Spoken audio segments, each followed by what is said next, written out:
आणि तेही नागराज सरांच्या उपस्थितीत पाहिलाय. पहिली रिॲक्शन, पहिली भावना काय आहे डोक्यात आता?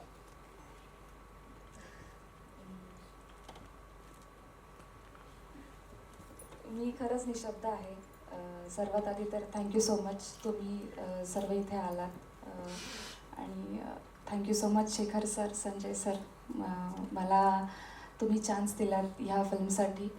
आणि खरंच खूप आनंद होतो आहे ट्रेलर आला आहे, कारण ही जी प्रोसेस होती अखंड बराच काळ गेला आणि खूप सारे प्रॉब्लेम्स पण आले, मध्ये थांबलं, मग परत चालू झालं. आणि आता फायनली काही दिवसांमध्ये रिलीज होत आहे आणि आज त्याचा ट्रेलर लॉन्च झाला आहे, तर खूपच आनंद होतो. मी थरथरती आहे. नाही, पण इथे जसं वाक्य आपण वाचतोय आणि जे ट्रेलरमध्ये होतं की तुझ्यासारखी नको तूच पाहिजे, तर ह्यांना कधी कळलं की तूच पाहिजे या चित्रपटासाठी? मला हा किस्सा खरंच सांगायला आवडेल.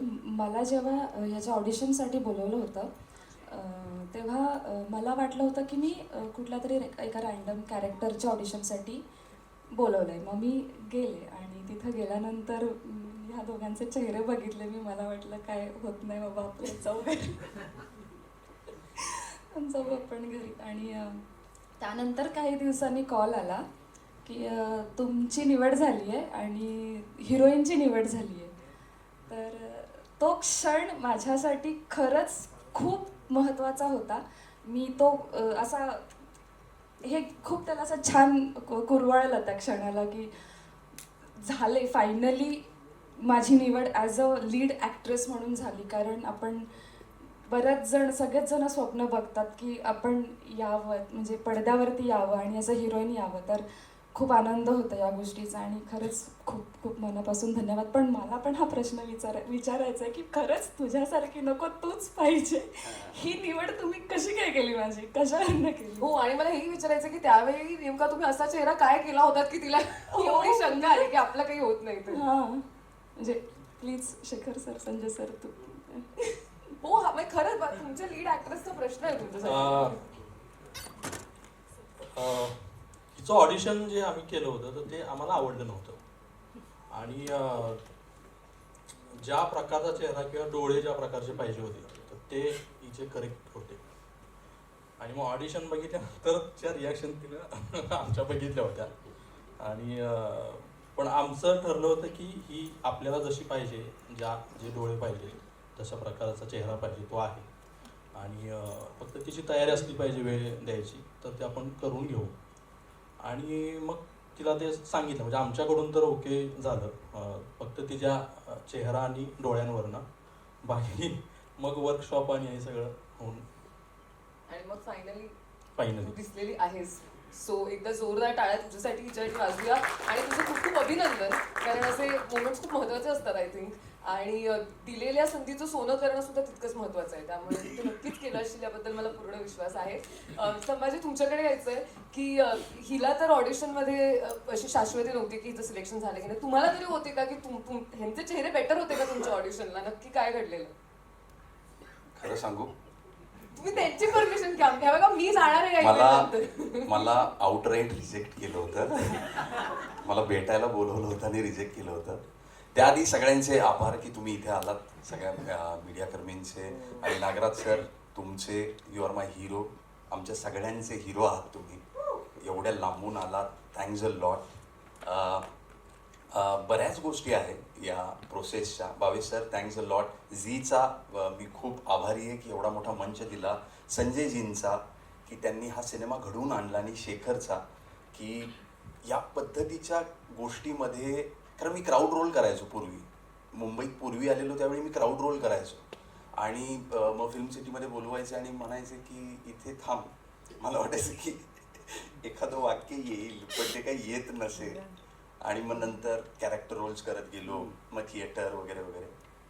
जेव्हा मला बोलवलं गेलं, याआधी मी एक वेबसिरीज केली होती बेरोजगार म्हणून, आणि मला बोलवलं गेलं होतं, संजयजींकडनं कॉल आलेला, आणि शेखरची माझी आणि त्यांची भेट झाली. पहिल्यांदा भेटलो होतो अंधेरीला. आणि ते म्हणाले, शेखर मला म्हणाला की मला वाटलं की आता ऑडिशन असेल किंवा पुढची चर्चा. I was very excited. नाही नाही, तू नाही आहेस तो जो आम्ही बघतोय तो. अरे मी म्हणालो, मला बोलवलंय, मी नटून थटून आलोय, चांगलं कापड घातलंय की माझ्याकडे असतं, जे मी इस्त्री करून ठेवलेलं असतं दिग्दर्शकांना भेटण्यासाठी वगैरे. तर तो म्हणाला नाही. तो दिवस मला अजून आठवतोय. आणि झोप मग लागली नसेल ना रात्री. I felt sad. पण मी त्याला म्हणालो, कारण की दिग्दर्शकाचा एक POV असतो, त्याला समज असते की का निवडायचं. त्याने मला आउटराईट सांगितलं होतं की मला नाही वाटत की तू राईट आहेस या रोलसाठी. I felt bad. पण मी त्याला म्हणालो की चलो, एवढी क्लॅरिटी आहे तर मला तुझ्याबरोबर पुढच्या वेळी काम करायची संधी दे, मला आवडेल ऑडिशन द्यायला. पण त्यानंतर 2-3 आठवड्याच्या ज्या प्रोसेस नंतर संजयजींनी आणि शेखरनी जो विश्वास दाखवला आहे माझ्यावरती त्या प्रोसेस नंतर, आणि मग फायनली मला कॉल आलेला की यू आर इन, आणि मी एवढा खुश झालो होतो. आणि मग रीडिंग झाली तर परत भावेशजी, फक्त तुम्हीच त्याला बघितलं नाही आहे की without having papers in his hand. आमच्याही हातात स्क्रिप्ट नव्हती बरं का. आम्हाला आजपर्यंत स्क्रिप्ट मिळाली नाही या सिनेमाची. एक सेकंड, सिनेमा झाला आणि स्क्रिप्ट नाहीये? नाहीये आम्हाला. स्क्रिप्ट लिहिलेली आहे, यांना नाही लिहिलेली. यांना नाही दिली. तर 23 दिवस आम्ही नुसतं ऐकत होतो, त्या लोकेशन्सवरती जात होतो, तिथे रिहर्सल करत होतो, परत यायचो. आम्ही म्हणायचो दे ना थोडीशी वाचायला. कारण ती भाषा वेगळी होती, मानदेशी होती. आणि माझे जे सहकलाकार आहेत, विशाल असेल, अभिजित असेल, आणि आमचे चीफ एडी विक्रम शिरतोडे आणि सगळी टीम, हे तिकडची भाषा बोलू शकत होते, मानदेशी. शेखरही. ते ऐकून आम्हाला एवढं आम्हाला स्क्रिप्टची गरज नाही पडली 23 दिवसानंतर. आजपर्यंत स्क्रिप्ट नाही आमच्या हातात. हे पहिला एक्सपिरियन्स असा होता की जिथे स्क्रिप्टच नाही मिळाली आहे. त्यामुळे म्हणतो आपल्याकडे मौखिक परंपरा आहे की मला वाटतं या चित्रपटात पूर्ण त्याचा उपयोग झालेला आहे. पण म्हणजे जसं आपण ट्रेलरमध्ये पाहिलं की तुझं कास्टिंग झालं, तू या चित्रपटात इन झालास, पण फक्त तू खतरनाक डायलॉग्स मारत नाहीयेस, तर काही असे सॉर्ट ऑफ स्टंट म्हणावं की काय, असे सुद्धा सीन आहेत की जे तू कसे केले असशील हा जरा मला प्रश्न पडलाय. एस्पेशली तो बाईकवाला सीन जिथे तू एका हाताने बाईक चालवतोस, तर त्याची गोष्ट मला ऐकायला डेफिनेटली आवडते. नाकी 9 आलते. शेखरच्या डोक्यात काही गोष्टी होत्या की काही एलिमेंट्स होते जे की त्या कॅरेक्टरशी निगडीत होते, जे की आपण जोडू शकतो अंग म्हणून त्या कॅरेक्टरला. त्यामध्ये बाईकवरती बसायचा एक पोर्शन आहे ज्यामध्ये मी असा बसतो, आणि त्यामुळे क्लच सुटलेला असतो माझ्या हातातून बऱ्याच वेळा. आणि आम्ही जे शूट करत होतो तिथे मोस्टली रस्ते थोडे ओबडधोबड होते, आणि बऱ्याच वेळा कॅमेरा खूप जवळ असायचा. तर तो स्टंटचाच भाग होता. बऱ्याच वेळा तो इतका असा पोर्शन जवळ आलेला की माझ्यामध्ये संजयजींना पण ती मजा होती. काही गोष्टी केल्या मी ट्राय, आणि thanks to both of them की त्यांनी ती रिस्क घेतली आणि तो विश्वास दाखवला माझ्यात. त्यामुळे मी हे करू शकलो. माझ्या सहकलाकारांना थँक्स अ लॉट. यांनी खूप कष्ट घेतले. मला खूप अवघड गेला असता हा सिनेमा. शीतलला, विशाल, अभिजित खूप कष्ट घेतलेत या लोकांनी, शेखर सरांनी, संजयजींनी आणि सगळ्या एडी टीमनी. मी त्यांना विचारायचो की हे बोलून दाखव नाही, इथे कसं बोलतात, मला राग आलाय, मी काय बोलेल इकडे, असं या गोष्टी होत्या. डेफिनेटली. आणि ही प्रोसेस जितकी तू सांगतोयस तशी इंटरेस्टिंग होती. आय एम 100% शुअर की चित्रपटही तसा असेल. आणि चित्रपट बघताना आम्हाला अजिबात जाणवणार नाही की तू त्यांच्याकडनं भाषा शिकलायस. आम्हाला असंच वाटेल की ती तुझी भाषा आहे. तुझंही खूप खूप अभिनंदन या चित्रपटासाठी. आणि मी मगाशी म्हटलं तसं म्युझिकल लव्ह स्टोरी आपण म्हणतोय, आणि संगीताचं किती. शेखरजी, तुम्हाला प्रश्न आहे. आत्ताच नागराज सर तुमच्याबरोबर रिलीजलाही आलेले आहेत, आणि ही पहिलीच फिल्म आहे तुमची, फीचर फिल्म. तर कोणकोणत्या दिग्दर्शकांचा प्रभाव तुमच्यावर आहे आत्तापर्यंत, की जेणेकरून पहिली फिल्म प्रेझेंट करताना तुम्हाला त्यांच्याबद्दल सांगायला आवडेल? सुरुवातीच्या काळात गावाला आम्ही रस्त्याच्या मध्ये पडद्यावर बसून, म्हणजे शेवटची एसटी 9:30ची गेली की पडदा मारला जायचा, आणि त्या साईडला बायका, या साईडला सगळे पुरुष, असं बसून आम्ही फिल्म्स बघितलेल्या आहेत. त्याच्यात जास्तीत जास्त दादा कोंडके साहेबांच्या फिल्म्स बघितलेल्या आहेत. मी 8वी-9वीला होतो तेव्हा चंदेरी सोनेरी नावाचे पुरवणी यायचे, त्याच्यामध्ये चित्रपटांबद्दल लिहून यायचं.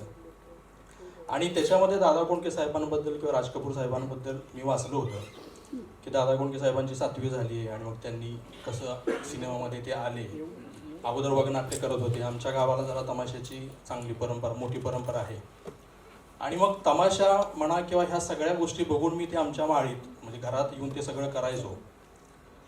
त्यामुळे दादा कोंडके साहेब, राज कपूर साहेब, ज्यांच्यामुळं मला वाटलं की आपण सिनेमा करू शकतो. आणि मी गाव सोडून 12वी नंतर डायरेक्ट इथं आलो. इथं आल्यानंतर मला विशांतराम बापूंचे सिनेमे मला माझ्या जवळचे वाटले. गुरुदत्त साहेबांचा प्यासा किंवा मार्टिन स्कॉर्सेसी सरांच्या फिल्म्स. आणि मग त्याच्यानंतर अण्णा तर आमचे मोरक्याच आहेत, त्यामुळे अण्णाचं तर आहेच. रवी जाधव सरांच्या फिल्म्स. तर हे सगळी दिग्दर्शक आहेत जे मला माझ्या जवळचे किंवा मला असं वाटतं माझ्यासारखं काहीतरी आहे किंवा मला आवडतात. Thank you sir. नमस्कार, मी गणेश आचवल, स्वामी कृपा क्रिएशन्स. प्रश्न विचारण्यापूर्वी मी एक शुभेच्छा देतोय. मला आत्ता ज्ञानेश्वरी, तू पण आरजे आहेस, मी पण आरजे आहे, मला सुचलं आत्ता. तर झी स्टुडिओजला मला शुभेच्छा द्यायच्या आहेत. अगग सुनबाई काय म्हणता सासूबाई, अगग सुनबाई काय म्हणता सासूबाई, या प्रश्नाला तुम्ही दिलत रुबाबात उत्तर. अगग सुनबाई काय म्हणता सासूबाई, या प्रश्नाला तुम्ही दिलं रुबाबात उत्तर. आता थांबायचं नाही, पुढे जात राहायचं. नागराज सरांचा आशीर्वाद घेऊन सैराटप्रमाणे लोकप्रियतेवर, लोकमान्यतेवर आणि राजमान्यतेवर स्वार व्हायचं, राजमान्यतेवर स्वार व्हायचं. आता प्रश्न माझा चिनार आणि महेशपैकी महेश नाही. मुळात संगीत हा चित्रपटाचा आत्मा असतो, कथा असते, संवाद असतात. आणि आता तुम्ही प्रोसेस सांगितली. पण मला जेव्हा संगीत निर्माण होत असतं, शब्द सुचत असतात, म्युझिक, ते जे जॅमिंग सेशन असतं ना, त्या आठवणी ऐकायला आवडतील. खूप जॅमिंग सेशन्स झाले आमचे.